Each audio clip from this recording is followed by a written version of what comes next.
বাসায় যাবে। ভাই মুড অফ কেন? ওরা আজকে বাসায় যাবে, ওরা ভেবে নিছে যে বাসায় যাবে আজকে। কেন? খেলা ভালো হইতেছে না তো ওরকম, মানে খেলা সবসময় তো আর এক হয় না সবার। কেন আসেন না? এবার ছুঁয়ে আসছি, ভালো লাগে না এই কারণে। ওরা আনলে আগেরবার ডগ নিয়ে আসার কারণ কি? আর্জেন্টিনাকে অনেক কিছু দেখানো। না, এমনি আনছিলাম, ভালো লাগে এই কারণে। কান্না করছেন কেন বলেন একটু। আপনার আগে গোল দিতে পারে না, তার জন্য কি আপনি কান্না করছেন?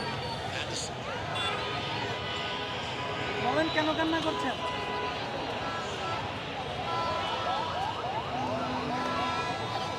খেলা দেখতে এসে কেমন লাগছে? অনেক ভালো লাগতেছে, অনেক মজা হচ্ছে সবার সাথে।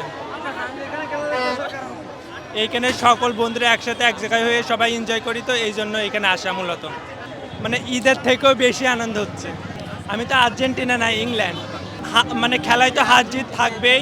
আমার বন্ধুরা যদি আর্জেন্টিনায় হেরে যায় তাহলে ওদের সবাইকে মিষ্টি খাওয়াই বাসায় নিয়ে যাব।